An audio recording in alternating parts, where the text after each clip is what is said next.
할렐루야. 네. 메리 크리스마스. 메리 크리스마스. 오늘 너무나 기쁜 날, 너무나 즐거운 날, 또 감사한 날. 말로 표현할 수 없는 그 사랑을 느끼는 날인 줄 믿습니다. 아멘.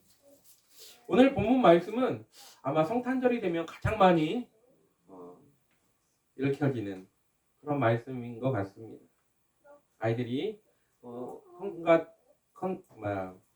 성탄절이나 그 준비를 하면서도 인사말로나 아니면 어떤 성시 교독을 할 때 가장 많이 불러지는 그런 내용들인 것 같습니다. 또 찬송가에도 수록되어 있고 뭐 그렇습니다.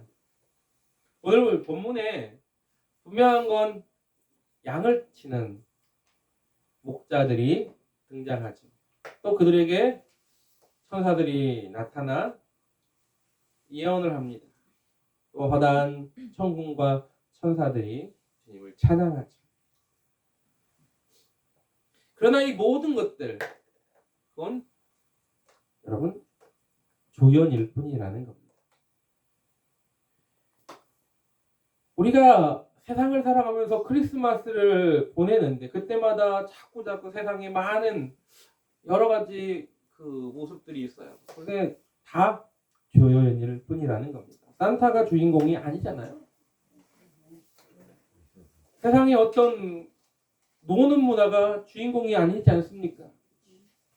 성탄의 주인공은 우리 주님이죠. 아멘. 우리 예수님의 탄생을 우리는 증거할 뿐이고 기다릴 뿐이고 또한 그것을 사모하며 즐겁게 그날을 기억하고 있는 것뿐이라는 겁니다. 아멘.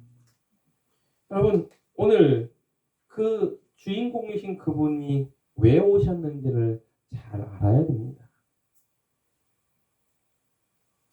아기의 이름을 예수라 저가 저희 백성 저희 죄에서 구원할 자 예수라는 이름 우리와 함께하는 그 이름 여러분 우리 죄를 구원할 자로 이 땅에 오신 그분 누구를 위해 태어나신 분입니까? 바로 너희를 위해 태어나신 분임을 잊지 마시기 바랍니다. 오늘 본문에 분명히 말합니다. 너희를 위하여 구주가 나셨으니 여러분 우리를 위해 오신 분이에요. 그분이 그분의 영광을 받으려고 오신 게 아니라는 겁니다. 그분이 아무 이유 없이 이 땅에 오신 게 아니라는 겁니다. 예수 안에서 우리의 죄를 사하게 오셨고 그 몸을 찢기 위해서 오셨고 그의 피를 흘리게 이 땅에 오셨다라는 겁니다. 하늘에는 평화고 땅에는 축복인 그 이유가 있다라는 겁니다. 우리에게 천국의 영원한 기업을 받게 하기 위해 오셨다라는 겁니다. 진실로 기쁜 소식이고 좋은 소식입니다. 그곳에 우리가 날마다 바로 알고 동참해야 될 줄 믿습니다. 아멘. 오늘 본문 11절에 이렇게 말합니다. 오늘 다윗의 동네에 너희를 위하여 구주가 나셨으니 곧 그리스도 주시니라.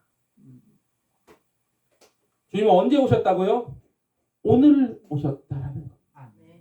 여러분 어제도 내일도 아닌 오늘 오셨다라는 겁니다. 예수 그리스도께서 어제 머물렀다가 이제는 가시는 것도 아니고요. 먼 훗날에 나타날 분도 아니었다라는 겁니다. 여러분 그분은 날마다 오늘 지금 now 이 자리에 우리와 함께 계신다는 걸 잊지 마시기 바랍니다. 아멘. 그래서 영원토록 나와 동행하겠다고 약속하셨어요. 주님이 그 오늘을 우리는 기억해야 됩니다. 지금 이 자리를 기억해야 됩니다. 순간순간 매 순간마다 주님이 나에게 임하시고 함께 하신다는 걸 기억하는 저와 여러분 되기를 주님의 이름으로 부탁을 드립니다. 아멘. 그분이 누구를 위해 오셨다고요? 나를 위해서 오셨다고. 너희를 위하여 구주가 나셨다고 말합니다. 딴 동네 사람의 이야기가 아닙니다. 누군가의 이야기가 아닙니다. 바로 나를 위해서 오셨다라는 걸 항상 잊지 말아야 됩니다. 아멘. 나를 향한 사랑, 그 크신 사랑, 말로 형용할 수 없는 그 사랑, 그 은혜, 그것을 우리가 조금이라도 날마다 안다면 그렇다면 결코 내 멋대로 내 마음대로 살 수 없을 겁니다. 근데 우리가 자꾸 잊어버리니까 딴 나라 얘기라고 생각하니까 누군가의 이야기라고 생각하니까 저 사람만 은혜 받고 나는 은혜 받지 못했다라고 생각하니까 거기서 문제가 발생하는 겁니다. 우리가 생각하는 복의 개념도 잘못되어 있기 때문에 그런 겁니다. 누가 좀 사업적으로 잘 되고 돈을 잘 벌고 그 자녀들이 좀 잘 되고 그러면 그런 거에만 집착을 해서 그것이 은혜 받은 것이고 그게 복 받은 것이라고 생각하기 때문에 그런 겁니다. 그게 좀 없어도 단 하나 우리가 받은 가장 귀한 것 그것만 기억해도 그래도 우리가 좌절하거나 슬퍼할 이유가 없다는 겁니다. 얼마 전에 이제 지난주에 전주에서 대전에 오려고 차를 타고 전주역으로 가는데 뒤에 타고 있던 수민이가 이런 얘기를 했어요. 예전에는 멋 모르고 교회를 다니고 그리고 그랬는데 수민이가 그런 얘기를 하는 거예요. 선생님들을 보면 정말로 그렇게 없는데도 그렇게 막 너무 항상 웃으시면서 즐거워하고 기뻐하신다는 거예요. 그래서 자기도 좀 더 하나님을 알고 싶고 또 하나님을 더 열심히 믿고 싶어서 그런 기쁨을 자기도 좀 누리고 싶다, 알고 싶다. 그런 얘기를 하더라고요. 뭐 결국에는 제가 목사를 하면 어떨까요? 뭐 이런 얘기까지 했어요. 제가 이제 그 과정이 굉장히 어려울 수도 있다. 그런데 뭐 그런 마음을 가지고 있다면 기도해봐라. 하나님이 너를 부르셨다면 부르심에 어떤 확신이 있어야 올 수 있다라고 얘기를 했는데 제가 말씀드리고자 하는 건 뭐냐면 없어도 그 사람을 보면 저렇게 기뻐할 수 있을까? 이게 바로 믿은 사람의 모습이라는 겁니다. 왜? 나를 위해서 오신 주님을 우리가 뭘로요? 생활 속에서 내 얼굴 표정에서 나타낼 수 있기 때문에 그렇습니다. 뭐 그런다고 해서 항상 기쁘냐? 안 보는 곳에서는 짜증도 낼 수 있고 인상도 쓸 수 있고 화도 낼 수 있고 그렇겠죠. 그 좋은 모습들만 봤으니까 그런 겁니다. 하지만 그러나 중요한 건 남이 그렇게 나를 볼 수 있는 나의 모습이 되어 있다라는 겁니다. 항상 인상을 쓰는 사람은요 그냥 표정에서 나타납니다. 근데 항상 오는 사람은요 좀 굳어있는 표정 속에서도 저 사람이 인상이 좋구나라는 느낌을 받게 돼요. 인상이 바뀐다니까요. 주님 안에서. 제가 그랬잖아요. 저희 항상 등장하는 저희 동기 목사님 해병대 수색대를 나왔는데 어릴 때부터 유도를 해가지고 항상 그런 과정 속에 살다 보니까 사람의 얼굴에 살기가 느껴지는 사람이 이제 신학생들이 이제 돈이 없으니까 막노동을 하려고 이제 거기 갔는데 일용직을 갔는데 쫓겨났잖아요. 다른 사람은 다 가서 일을 하러 갔는데 뭐 몸이 안 좋은 게 아니에요. 저보다 더 덩치가 좋으니까. 근데 쫓겨났어요. 왜? 다 고칠까봐. 너무 인상이 안 좋아서. 이 사람 데리고 일을 했다가는 큰일 날 것 같아서. 이 사람이 그 신학을 배우는 과정, 그 복학을 한 거예요. 그 어머니가 억지로 보내서 했다가 이제 군대가 갔다 오면서 복학을 했는데도 그 얼굴이 그랬는데 그 과정에 하나님께서 그를 어루만지시니까 4학년 때 이제 기숙사 사생회장을 했거든요. 사생회장 하면서 돈이 별로 없으니까 기숙사생들 그 적은 돈으로 그걸 다 이렇게 케어를 해야 돼서 후원금을 얻기 위해서 또 금식하고 그러면서 굶기를 아마 밥 먹듯이 했어요. 금식을. 좀 그러면서 인상이 점점 바뀌기 시작하면서 지금은 참 인상이 좋습니다. 어디 가서 인상 좋다는 소리를 들어요. 물론 기본적인 골격이 있어서 좀 그렇지만 그런데 인상 좋아졌습니다. 눈이 선하게 바뀌었어요. 왜 이런 얘기를 드리냐면 너희를 위해 구주가 나신 그 사실이 믿어지고 깨달아지면 하나님께서 바꾸시는 겁니다. 아멘. 여러분이 그 주님이 이 땅에 오신 귀한 날입니다. 아멘. 그분은 우리를 책임지신다고 약속하신 분입니다. 아멘. 사도행전 9장 6절에 이런 말씀이 있습니다. 이는 한 아기가 우리에게 낳고 한 아들을 우리에게 주신 바 되었는데 그의 어깨에는 정사를 메었고 그의 이름은 기묘자나 보사라 전능하신 하나님이라 영존하시는 아버지라 평강의 왕이라 할 것입니다. 아멘. 그분이 우리의 모든 것들을 주관하기 위해 오신 분이에요. 그분이 우리에게 평강을 주시기를 원하시는 분입니다. 그분이 우리 가운데 오신 날이에요. 그분을 영접하는 자, 그 이름을 믿는 자에게는 하나님의 자녀가 되는 권세를 주신다고 약속하셨습니다. 그렇기 때문에 여러분 우리가 그분을 온전하게 오늘 모시길 원합니다. 우리를 위해 오신 분임을 결코 잊지 마시길 바랍니다. 아멘. 우리를 오신 그분 앞에 우리가 그분만 잘 따라가면 되는 거예요. 목자가 양을 이끌 때 양이 목자를 잘 따라가는 것처럼 그분만 잘 따라가면 돼요. 아멘. 근데 양떼에도요 목자 안 따라가는 애들이 있어요. 양떼가 목자를 다 따라가는 건 아니에요. 양떼 중에도 해찰하는 애들이 있습니다. 뒤처지는 애들도 있고. 그러면 그럴 때마다 제가 몽골에서 봤어요. 양치기 개가요.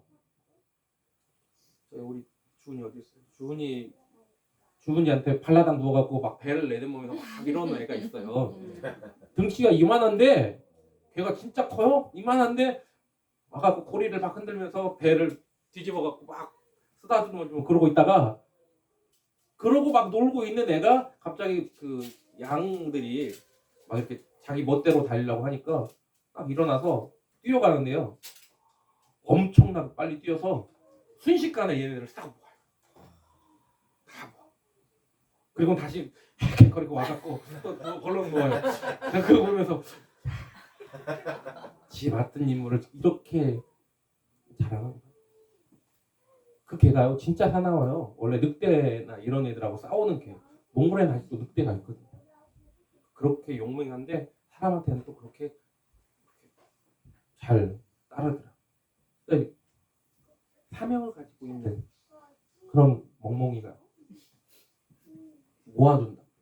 어떤 양이 떨어져 나가는 양들. 주님이 우리를 인도하실 때 가만 놔두지 않으세요. 우리가 혹시나 해찰하고 떨어지면 지치면 우리를 다시 하나님 앞에 인도하심을 제대로 받을 수 있도록 준비도 다 하고 다 준비하고 계신다는 겁니다. 그럼 염려하지 말고 어떻게 하라고요? 따라가면 돼요. 누구를? 우리 주님을 따라가면 된다는 겁니다. 아멘. 누구를 위해 오셨다고요? 우리를 위해 오셨다. 아멘. 너희를 위해 오셨다고요. 아멘. 그럼 나를 위해 오셨다. 얼마나 기쁜 일입니까? 여러분 그 기쁜 날을 사모하며 주님만 온전히 붙들고 나가기를 주님의 이름으로 부탁을 드립니다. 아멘. 두 번째, 우리 주님이 이 땅에 오신 곳을 보세요. 구유에 오셨죠. 구유에 오셨어요. 12절에 온 너희가 가서 강보에 쌓여 구유에 누워있는 아기를 보리니 이것이 너희에게 표적이니라. 구유. 우리가 예수님의 탄생하신 그곳에 대한 이야기를 할 때 말구유에 대한 이야기를 합니다. 그게 말구유였는지 무슨 구유였는지 몰라요. 그냥 구유입니다. 원어에도 그 말이나 소가 먹는 여물통 이렇게 되어 있습니다. 구유는 맞아요. 근데 사용을 많이 했는지 어쩌는지 모릅니다. 아무튼 중요한 건 아기가 태어났을 때 그 구유에 누였다라는 것이 무엇을 의미하느냐라는 겁니다. 아마 오목하게 파여 있는 그래서 그 바람을 좀 막아주는 아기니까 바람을 막아주기 위해서 집단도 깔고 아이를 오목하게 넣어서 좀 보호하려고 따뜻하게 하려고 했을 것이다라는 학자들이 많아요. 중요한 건 그분이 그렇게 낮은 곳으로 오셨다라는 걸 이야기하는 겁니다. 초라한 모습으로 오신 이유가 무엇이냐라는 겁니다. 오늘 천사가 이렇게 말합니다. 구유에 누인 것이 그리스도의 표적이다라고 말했다라는 겁니다. 주님께서 어떤 분이신가를 말해주는 일종의 사인이라는 겁니다. 그분은 지극히 높은 곳에서 지극히 높은 영광을 받으실 분이 이 땅에 낮고 낮은 가장 낮은 곳에 임하신 겸손의 왕이심을 이야기하는 겁니다. 여러분, 그 겸손하신 주님을 따라가는 우리가 어떻게 살아가야 될까요?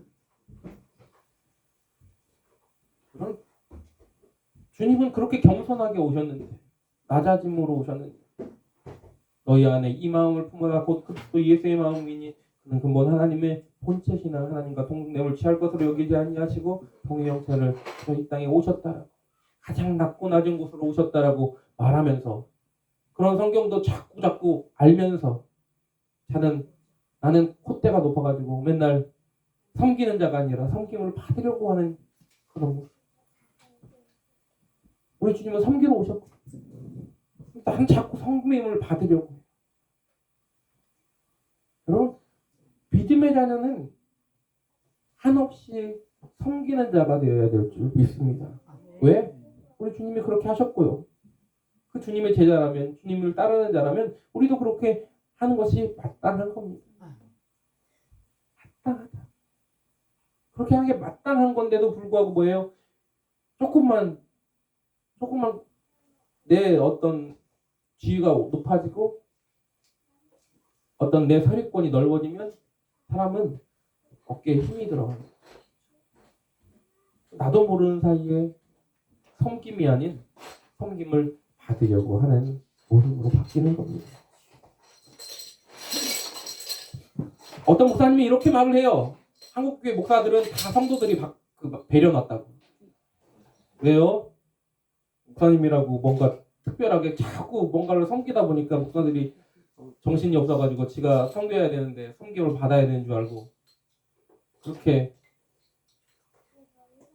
하다 보니까 그렇게 됐다. 아니죠. 성도들이 그렇게 했을지라도 섬겨야 되는 게 목사예요. 근데 그렇게 못했다면 그건 목사 잘못인 거예요.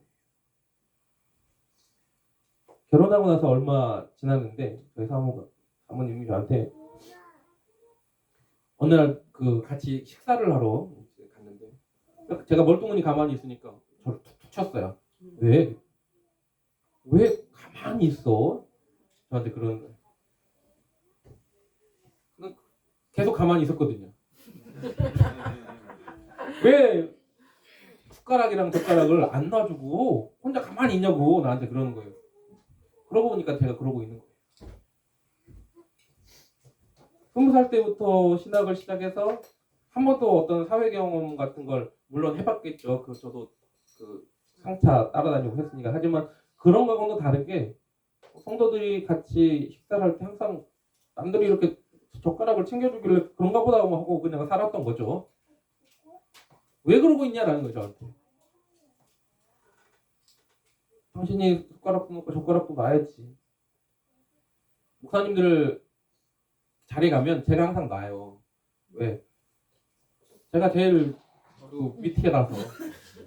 근데 다른 자리에서 제가 안 그랬던 것 같아요. 그러니까 생각해 보니까 다른 데서 가서도 놓으려고 해요. 남들이 먼저 놔버리면 그냥 어쩔 수 없고 제가 먼저 놔주려고 노력을 많이 합니다. 그 하나부터가 뭐예요? 작은 거부터가 섬기는 모습을 가져야 된다라는 겁니다. 그러기 위해서 뭐예요? 그 사랑을 나누려고 힘써야 되는 거예요. 우리 주님이 낮은 거로 오신 것이, 낮은 자로 오신 것이 그냥 낮아짐으로만 끝나는 것이 아니라 그것은 섬기는 것이거든요. 그 섬김에는 뭐가 있어야 됩니까? 사랑이 있어야 되는 겁니다. 여러분, 사랑하지 못하면 나눌 수 없어요. 사랑하지 못하면 섬기지 못합니다. 여러분, 사랑이 없는 섬김은 몇 번 하다가 지칩니다. 몇 번 하다가 막 혼자 막 화를 내요. 열불이 납니다. 왜 나만 해? 왜 쟤는 안 하고 나만 하는? 내가 계속 했더니 내가 호구로 보이나 봐. 예수 안에서는 호구가 되겠다. 남이 알아주기를 원해서 그걸 하는 건 아니에요.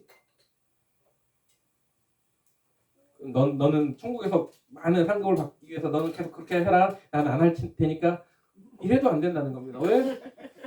그걸 실천하지 않는 사람은 예수님의 제자가 아닌 거예요. 예수님이 요한복음 13장 34절에 이렇게 말합니다. 뭐라고요? 새 계명을 너희에게 주노니 서로 사랑하라. 내가 너희를 사랑한 것 같이 너희도 서로 사랑하라. 그 다음에 뭐라고 말합니까? 너희가 서로 사랑하면 이로써 모든 사람이 너희가 내 제자인 줄 알리라. 제자인 줄 알려면 그 사랑함을 실천하고 살아야 되는 겁니다. 야고보가 사도가 이렇게 얘기하지 않습니까? 그 사랑을 보여봐. 네 믿음을 내게 보여봐. 나는 행함으로 내 믿음을 내게 보이겠다. 행함이 없는 믿음은 죽은 거야. 나에게 사랑이 있다고 말하면서 그 사랑을 실천하지 않는 건 백날 아무 소용이 없습니다. 부부끼리 사랑한다는 말을 평생 한마디도 않고 알아서 알겠지 천만의 말씀입니다. 표현하는 겁니다. 알려줘야 되는 겁니다. 나는 당신 너무 사랑해. 그래놓고 일평생 선물도 한 번도 안 하고 사랑한다는 말도 안 하고 뭐가 사랑하는 겁니까? 그러면서 이벤트 하는 많은 분들보다 저 사람들 때문에 이미지가 베렸다. 아니라니까요. 그게 당연한 거라는 겁니다. 아내 사랑하기를 그리스도께서 뭐를 하라고요? 교회를 사랑하는 것처럼. 여러분, 우리 주님은요, 교회를 위해서 목숨을 버리셨어요.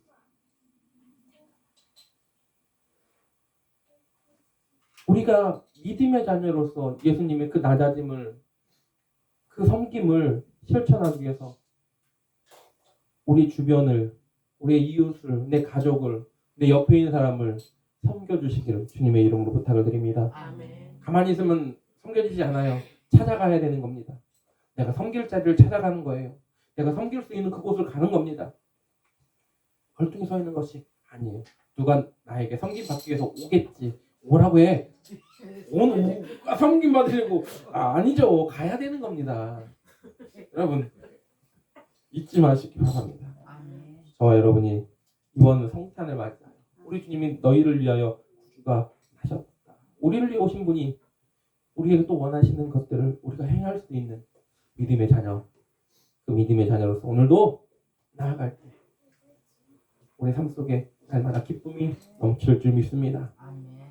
우리 주님이 오신 그 귀한 날, 지극히 높은 곳에서는 하나님께 영광이고 땅에서는 기뻐하심을 입은 사람들 중에 평화가 우리 주님이 우리에게 임하심으로 나타났다면 우리 또한 우리가 가는 모든 곳에 우리가 그러한 평화의 도구가, 섬김의 도구가, 하나님께 영광 돌리는 도구가 되기를 주님의 이름으로 부탁을 드립니다. 아멘.